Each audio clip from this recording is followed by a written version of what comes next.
स्वागत है आपका यस न्यूज कर्नाटक एक्सप्रेस में। मैं आपके साथ सुफियान।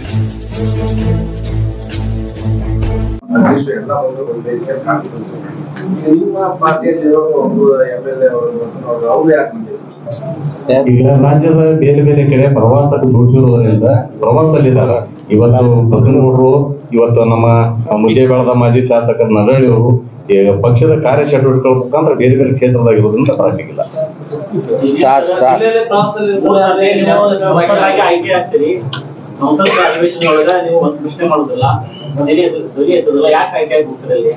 ನೋಡಪ್ಪ,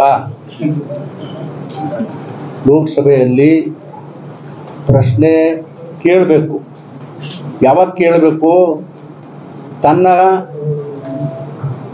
ಒಂದು ಕ್ಷೇತ್ರದಲ್ಲಿ ಕೆಲಸ ಆಗಿಲ್ಲದೆ ಇದ್ರೆ ಕೇಳಬೇಕು. ನಂದು ಆ ಪ್ರಶ್ನೆ ಇಲ್ಲ. ನನ್ನ ಕ್ಷೇತ್ರದ ವಿಷಯದಲ್ಲಿ ನಾನು ಎಷ್ಟು ಪತ್ರಗಳು ಬರೆದಿನೋ ಪ್ರಧಾನಮಂತ್ರಿಗಳಿಗೆ, ಸಂಬಂಧಪಟ್ಟ ಮಂತ್ರಿಗಳಿಗೆ, ಪ್ರತಿಯೊಂದಕ್ಕೂ ನಾನು ಸ್ಪಂದನ ಮಾಡ್ಯಾರ. ನನಗೆ ನೋಡ್ರಿ, ಜನ ಯಾರೂ ಕೇಳಲಿಲ್ಲ. ಗೂಡ್ ಶೆಡ್ ಆಗಬೇಕು ಅಂತ ನನ್ನ ಮನಸ್ಸಿನಾಗ ಇತ್ತು. ಗೂಡ್ ಶೆಡ್ ಬೇಕು ಅಂತ ಹೇಳಿ ನಾನು ಕೇಳಿದೆ. ರೈಲ್ವೆ ಮಂತ್ರಿಗೆ 30 ಕೋಟಿ ಮಂಜೂರಿ ಮಾಡಿದ್ರು. ಇಲ್ಲಿ ಆಮೇಲೆ ಬಿಜಾಪುರಕ್ಕೂ ಇಲ್ಲಿ ಒಂದು ಪಿಟ್ಲೇನ್ ಆಗಬೇಕು ಅಂತ ಹೇಳಿ ವಿಚಾರ ಇತ್ತು. ಬೇರೆ ಬೇರೆ ಕಡೆಯಿಂದ ಬಂದ ಟ್ರೈನ್ಗಳು ಇಲ್ಲಿ ನಿಂತ್ಕೊಳ್ಳಿ ಬಿಜಾಪುರದಾಗ, ಇಲ್ಲಿ ಕ್ಲೀನ್ ಮಾಡಿ ನಾವೇ ನಿರ್ಣಯ ಮಾಡೋದು. ಒಂದು ಅದು ಯಾವ ಟೈಮ್ಗೆ ಇಲ್ಲಿ ಟ್ರೈನ್ ಬಿಡಬೇಕು ಅನ್ನೋದು ನಿರ್ಣಯ ಮಾಡಬೇಕಾದಂಥದ್ದು ವಸ್ತುನೂ ಕೂಡ ಇಲ್ಲೇನೆ ಪ್ರಾರಂಭ ಆಗ್ತದೆ. ಇಂಥವೆಲ್ಲನೂ ಕೂಡ ನಾನು ಏನು ಪತ್ರ ಬರೆದಿನಿ ಎಲ್ಲದಕ್ಕೂ ಸ್ಪಂದನ ಮಾಡಿದ್ರೆ ಕೇಳೋ ಪ್ರಶ್ನೆ ಏನು ಬರ್ತದಪ್ಪ?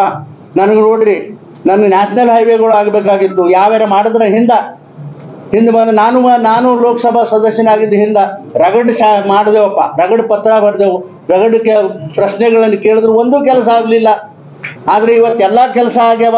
ಮಲ್ಲಿ ಕೇಳೋ ಪ್ರಶ್ನೆ ಎಲ್ಲಿ ಬರ್ತದೆ? ಅಲ್ಲಿ 7 ನ್ಯಾಷನಲ್ ಹೈವೇ ಅದು ಲಕ್ಷಾನುಗಟ್ಲೆ ಕೋಟಿ ರೊಕ್ಕ ಈ ಜಿಲ್ಲೆ ಅಭಿವೃದ್ಧಿಗೆ ಕೊಟ್ರಪ್ಪ.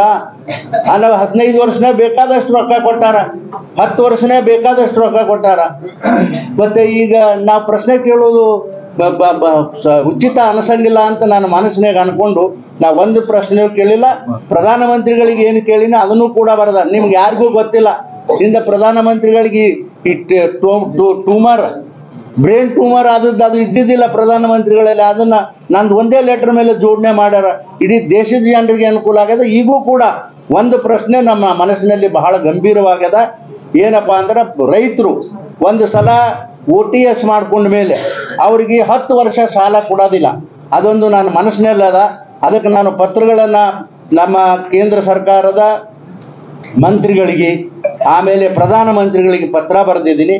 ನಾನು ಇನ್ನಿತನ ಅಲ್ಲಿ ಉತ್ತರ ಬಂದಿಲ್ಲ. ಅದನ್ನು ಕೂಡ ಮಾಡಲಿಕ್ಕೆ ನಾನು ಪ್ರಯತ್ನ ಮಾಡ್ತೀನಿ ಅಂತಕ್ಕಂಥ ಮಾತು ಈ ಸಂದರ್ಭದಲ್ಲಿ. ಇದು ಒಬ್ಬರಿಗೆ ಅಲ್ಲ, ಬರೀ ನಮ್ಮ ಜಿಲ್ಲೆನವ್ರಿಗೆಲ್ಲ, ನಮ್ಮ ರಾಜ್ಯದಾಗಲ್ಲ, ಇಡೀ ದೇಶದ ಜನರಿಗೆ ಉಪಯೋಗ ಆಗ್ತಕ್ಕಂಥ ಕೆಲಸ ಅದು. ಯಾಕಂದ್ರೆ ಒಂದು ಸಲ OTS ಮೇಲೆ ನಾವು ದುಡ್ಡು ತುಂಬಿದ್ರೆ ಬ್ಯಾಂಕಿಗೆ 10 ವರ್ಷ ನಮಗೆ ಹೊಳ್ಳಿ ರೈತರಿಗೆ ಸಾಲ ಸಿಗೋದು ಯಾವ ನ್ಯಾಯ ಇದು? ಇದನ್ನು ಕೂಡ ನಾನು ಪ್ರಶ್ನೆ ಎತ್ತಿದ್ದೀನಿ. ಅದನ್ನು ಕೂಡ ಮಾಡಿಸ್ಲಿಕ್ಕೆ ನಾನು ಪ್ರಯತ್ನ ಮಾಡ್ತೀನಿ ಅಂತ ಹೇಳಿ ನಾನು ಈ ಸಂದರ್ಭದಲ್ಲಿ ಹೇಳ್ತೀನಿ. ಅಪ್ಪ, ನಿನ್ಗೆ ಯಾರು ಹೇಳಿದ್ರು ನನಗೆ ಗಂಭೀರ ಪರಿಸ್ಥಿತಿ? 1 ನಿಮಿಷ ಹೇಳು. ನೀವು ಯಾರು ಹೇಳಿದ್ರು? ನಿಮ್ಗೆ ನಾನು ಹೇಳದ್ನಾ? ನೋಡಿ, ನಿಮಗೆ ಎಂದೂ ಜಡ್ ಬರುದಿಲ್ಲ, ಎಂದೂ ಸಂಡ ಸತ್ತುದಲ್ಲ. ನಿಮ್ಮಂಗೆ ನನಗೂ ಜಡ್ ಬಂದಿತ್ತಪ್ಪ, ಸಣ್ಣ ಪುಟ್ಟ ಜಡ್ಡ. ಸ್ವಲ್ಪ ಆಸ್ಪತ್ರೆಗೆ ಹೋದ, ಅದನ್ನೇ ಭಾಳ ದೊಡ್ಡದು. ಇವ್ರಿಗೆ ಯಾರು ಎಬ್ಸಾರ ಎಲ್ಲನೂ ನಿಮ್ಗೆ ಗೊತ್ತದ. ಆದರೂ ಅದಕ್ಕೆ ನನ್ನ ಪ್ರಶ್ನೆ ಏನಿಲ್ಲ. ದೇವ್ರು ನನಗೆ ಚೆನ್ನಾಗಿಟ್ಟನ. 83 ವರ್ಷ ಬದುಕ್ತೀನಿ, ನನಗೆ ಗ್ಯಾರಂಟಿ ದೇವ್ರ ನನ್ನ ಕೊಟ್ಟ. ನನ್ನ ಮನಸ್ಸಿನಾಗ ಅಲ್ಲಿ ತನ ನನಗೇನೂ ಆಗೋದಿಲ್ಲ. ಸಣ್ಣ ಪುಟ್ಟ ಆಗಿರ್ತಾವಪ್ಪ, ಆಗ್ಯದ. ಈಗ ಅಗದಿ ಆರಾಮದೀನಿ. ಮತ್ತು ಇಷ್ಟು ಆರಾಮಿದ್ದಿದ್ದಿಲ್ಲ ಅಂದ್ರೆ ಇಷ್ಟು ಜೋರಾಗಿ ಮಾತಾಡಕ್ಕೆ ಬರ್ತಿದ್ದು ನಾ ಇಲ್ಲಿ ನಿಮ್ಮ ಪ್ರೆಸ್ ರಿಪೋರ್ಟರ್ ಮುಂದೆ. ನನಗೆ ದೇವ್ರ ಪುನಃ ಮತ್ತೆ ಶಕ್ತಿ ಕೊಟ್ಟಾನ. ನೀವೇನು ಗಾಬರಿ ಆಗಬೇಡ್ರಿ. ನನಗೆ 83 ವರ್ಷ ಏನೂ ಆಗೋದಿಲ್ಲ. ಈ ಚುನಾವಣೆಯಲ್ಲಿ 2 ಪಕ್ಷ ಕೂಡ್ಯಾವ, ಗ್ಯಾರಂಟಿ ಗೆಲ್ತೀನಿ ಅನ್ನೋ ವಿಶ್ವಾಸ ನನ್ನ ಮನಸ್ಸಿನಲ್ಲಿ ಅದಪ್ಪ.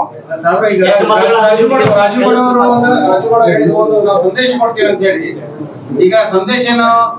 ಹಿಂದೆ ನೀವು ವಿರೋಧ ಪಕ್ಷದ ದೇವೇಗೌಡರು ಒಂದು ಅಪ್ಪ ಮಕ್ಕಳ ಪಕ್ಷ ಅಂತ ಸಿಕ್ಕಾಪಟ್ಟೆ ಬಂದಿತ್ತು ಪ್ರಧಾನಮಂತ್ರಿ ಅವರೇ. ಆಮೇಲೆ ನೀವು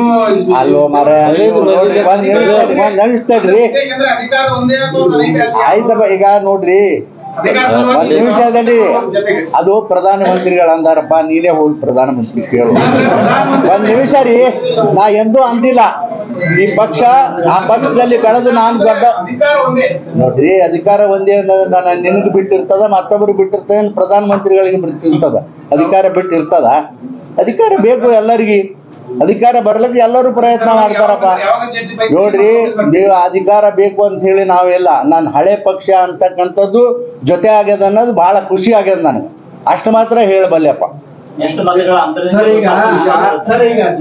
ಒಂದು ಹೋಟ್ಲೆ ಗೆದ್ತೀನ್ರಿ, ಯಾಕೆ ಚಿಂತೆ ಮಾಡ್ತೀನಿ?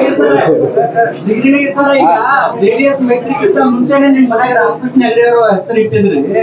ನಿಮ್ಗೆ ಕನಸಿತ್ತ ಮುಂದೆ ಎಲ್ಲ ಕೂಡ್ತೀವಿ ಅಂತ ಹೇಳಿ? ಅಲ್ಲರಿ, ನಾನು ಯಾವಾಗೂ ತಲೆಯಾಗಿ ಇಟ್ಕೊಂಡು ಬಿಟ್ಟಿಲ್ಲ. ನನ್ನ ಮಕ್ಕಳಿಗೆ ಕೇಳಿದೆ, 2 ಮನೆ ಕಡಿಸಿನಪ್ಪ, ಇದಕ್ಕೆ ಹಿಂಗೆ ಮಾಡ್ತೀನಿ ಅಂದ. ಮರೆ ನಮಗೇನು ಕೇಳಬೇಡ್ರಿ, ನಿಮ್ಗೆ ಹೆಂಗೆ ಚಂದ ಅನ್ನಿಸ್ತದ, ರಾಮಕೃಷ್ಣ ಹೆಗಡೆ ಪಟೇಲ್ ಹೆಸರು ಇಟ್ಕೋರಿ ಅಂತಂದ್ರು. ಆ ಇಬ್ಬರದು ಹೆಸರು ಇಟ್ಟಿನಪ್ಪ ನಾನು.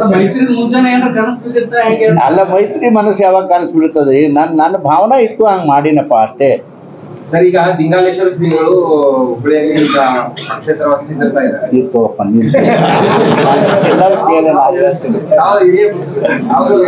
ಅಲ್ರಿ, ನಂದು ಜಿಲ್ಲಾದ ಏನ್ರಿ ಕೇಳ್ರಪ್ಪ, ನಾನು ಹೇಳ್ತೀನಿ. ನಾನು ಬಹಳ ದೊಡ್ಡ ಲೀಡರ್ ಅಲ್ಲ, ಒಬ್ಬ ಸಾಮಾನ್ಯ. ಒಂದ್ ನಿಮಿಷ ರೀ, ಒಬ್ಬ ಸಾಮಾನ್ಯ ಕಾರ್ಯಕರ್ತನಾಗಿ ಈ ಜಿಲ್ಲೆನಾಗ ಅದೀನಿ. ಅಷ್ಟು ಕೇಳ್ರಿ, ಅಷ್ಟು ಹೇಳ್ತೀನಪ್ಪ. ಉಳ್ಕಿದ್ದು ನೀವು ಅಲ್ಲಿ ಲಿಂಗಾನೇನೆಂದು ಅಲ್ಲಿ ಏನ್ ಹೇಳಿ ನಾನು.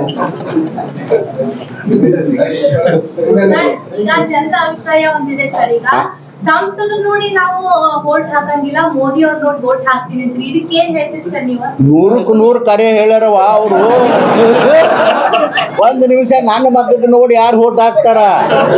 ಮೋದಿ ಅವರ ಅಭಿವೃದ್ಧಿಯ ಕೆಲಸಗಳನ್ನ ಜಿಲ್ಲೆಯಲ್ಲಿ ನೋಡಿ ವೋಟ್ ಹಾಕ್ತಾರ ತಾಯಿ.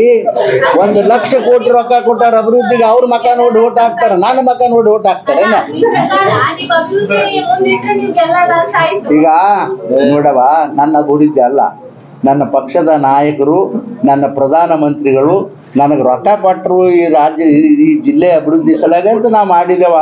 ಸುಮಾರು ಅಂದಾಜು 1 ಲಕ್ಷ ಕೋಟಿ ರೂಪಾಯಿ ಜಿಲ್ಲೆಯ ಅಭಿವೃದ್ಧಿಗೆ 15 ವರ್ಷದಲ್ಲಿ ನಾನು ತಂದಿದ್ದೀನವ. ಕುಡಿಲಕ್ಕೆ ನೀರು ಕೊಟ್ಟಿದ್ದೀನಿ. ಕುಡಿಲಕ್ಕೆ ನೀರು ಕೊಟ್ಟವ್ರು ಯಾರು ಗೊತ್ತದ? ನೀನು ಪತ್ರಿಕಾ ಎಮ್ಮ ಅದೀನಿ ತಾಯಿ.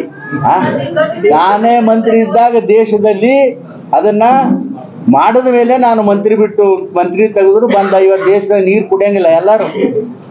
ಹರ್ ಘರ್ ನಲ್ ಅಂದ ಇಲ್ಲೇನವ ತಾಯಿ ಹೇಳು ನೋಡೋಣ. ಅವರೆಲ್ಲ ಕೊಟ್ಟರು ರೊಕ್ಕ ಅನ್ನೋ ಕಾರಣಕ್ಕೆ ನಾವು ಅಭಿವೃದ್ಧಿ ಕೆಲಸ ಮಾಡಿದೇವ. ಆಮೇಲೆ ಅಲ್ಲಿ ಕೇಳಿ ಕಾಂಗ್ರೆಸ್ನವ್ರು ಹೇಳಪ್ಪ, ಜಗತ್ತಿನಲ್ಲಿ ಅತ್ಯಂತ ಪಾಪಿಸ್ಟ್ ಸರ್ಕಾರ ಅಂದ್ರೆ ಕಾಂಗ್ರೆಸ್ ಸರ್ಕಾರ. ಅಲ್ಲಿ ಹೋಗಿ ಕೇಳವ ನೀ. ಅಲ್ಲ, ಹಿಂದೆ ನೋಡಿ, ಯಾರು ಭಾರತೀಯ ಜನತಾ ಪಕ್ಷದ ಮಂತ್ರಿಗಳಾಗಿದ್ರು, ಮುಖ್ಯಮಂತ್ರಿ ಆಗಿದ್ರು, ಒಮ್ಮೆ ಎಲ್ಲರೂ ಕೊಡ ತಗೊಂಡು ಅಡ್ಡಾಡಿದ್ರೆ ಹೆಣ್ಮಕ್ಳು ನೀವು ಎಂದೂ ಅಡ್ಡಾಡಿಲ್ಲ. ನಾವು ನೀರು ಕೊಟ್ಟೆವು, ಒಂದಿಲ್ಲ ಒಂದು ಮಳೆ ಆತಿತ್ತು. ಈ ಸಾರೆ ಹುರ್ಕೊಂಡು ಹೋಗೋದು 2 ಮಳೆ. Delta learn online spoken English classes लाया है आपके लिए सुनहरा मौका। स्पोकन इंग्लिश आजकल न सिर्फ एक शौक है बल्कि अहम ज़रूरत बन चुका है। अगर आप लोग घर बैठे इंग्लिश सीखना चाहते हो तो अभी हमारे एक्सपर्ट से संपर्क करें 9972295999 और 8050828793। ಯಾವುದೇ ಹೊಸ ಸುದ್ದಿಯನ್ನ ನೋಡಲು ನಮ್ಮ ಎಸ್ ನ್ಯೂಸ್ ಕರ್ನಾಟಕ ಎಕ್ಸ್‌ಪ್ರೆಸ್ ನ ನೋಡ್ತಾ ಇರಿ. ಹಾಗೆ ನಮ್ಮ ಚಾನೆಲ್ ನ ಸಬ್ಸ್ಕ್ರೈಬ್ ಮಾಡಿ, ಬಾಜು ಇರುವ ಬೆಲ್ ಐಕಾನ್ ಅನ್ನ ಕ್ಲಿಕ್ ಮಾಡಿ. ಹಾಗೆ ನಮ್ಮ ಚಾನೆಲ್ ನ ಲೈಕ್ ಮಾಡಿ, ಶೇರ್ ಮಾಡಿ. ನಮ್ಮ ನಡೆ ಸತ್ಯದ ಕಡೆ.